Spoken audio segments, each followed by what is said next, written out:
You're late, Gandalf. A wizard is never late, nor is he early.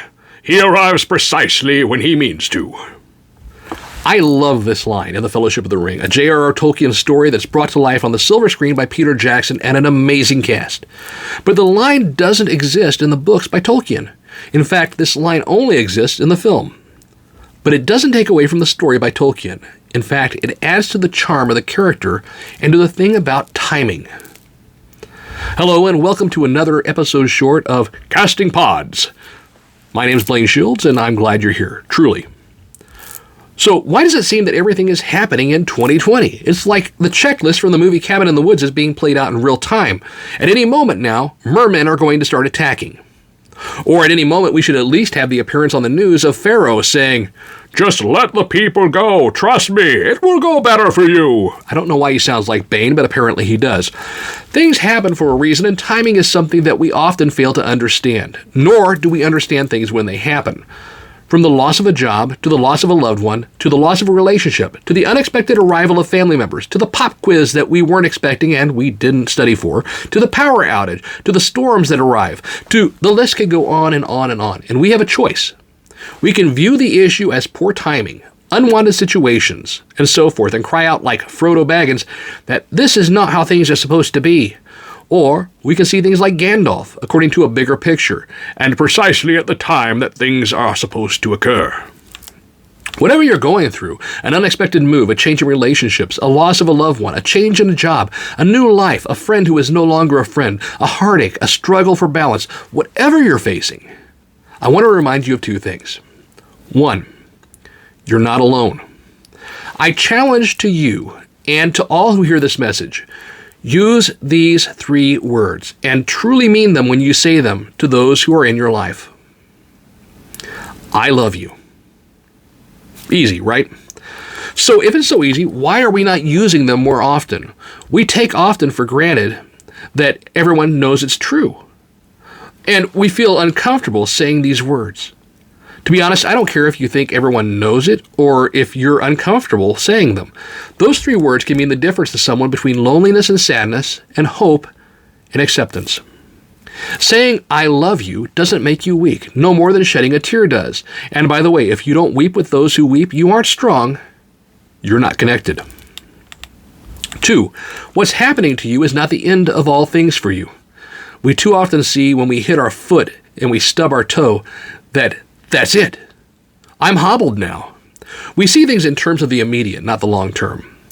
The family member who passed may have been spared from their health degradation worse than what it already was. Their passing may have been a blessing for them. That relationship that fell apart may have been the prevention of something that stole from your ability to have any joy in your life, and it may have been something that was going to tear apart the lives of others in your family if it was allowed to continue. That friend that you found out wasn't really a friend.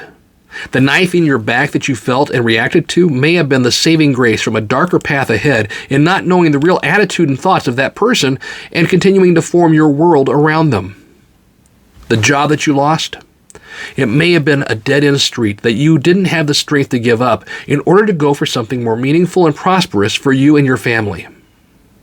The unexpected move that you never thought you would have to make. It may put you in line for new friends and new adventures that you never dreamed possible. Things happen for a reason, and sometimes it isn't even just for ourselves, for our own benefit, but it's for the benefit of others. We now find ourselves able to relate to someone who we couldn't relate to previously. And when we say, "You're not alone," we can truly mean it as one who has been there and done that. The things we have been through now work as advice and counsel for others. You made it through it, but on their own, maybe someone else wouldn't. Now you can be a help to them. It's easy to see a storm as a storm. It's difficult to see it as an opportunity to have a fresh perspective, a new adventure, and a hope for tomorrow. But when we see it as precisely on time, it changes things. I never would have seen myself preaching again after some things that my family and I went through. I fell to the ground and I said, I'm a failure, because I felt that I had failed my ministry, my family, and God.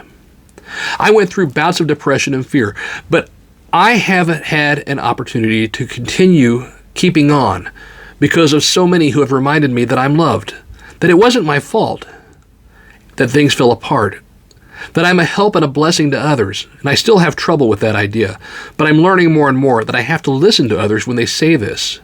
Like the gal at Lowe's the other day who told me that I was sharply dressed, and then even though I thanked her, saw the doubt in my eyes and said, "I mean that, by the way." We too often listen to the doubt, the fear, and the lie that we're not good enough, not loved enough, not smart enough, not insert whatever term of description you should choose here. Enough. But if we take the time to say to one another, "You are loved, you are cherished, you are an encouragement to me, you are a hope to me, you are an example to me, you are a friend to me, I am blessed by your presence in my life," we could arrive precisely at the time we mean to, and the time that we are needed in each other's lives. Don't lose sight of the bigger picture. Don't lose sight of one another, and don't lose sight of the opportunity to begin your adventure each day with hope, joy, and a positive step out of the proverbial front door into the adventure ahead, daily. Oh, and by the way, in case I forgot to tell you today, I love you. Thank you for being in my life. I am blessed, and you are loved.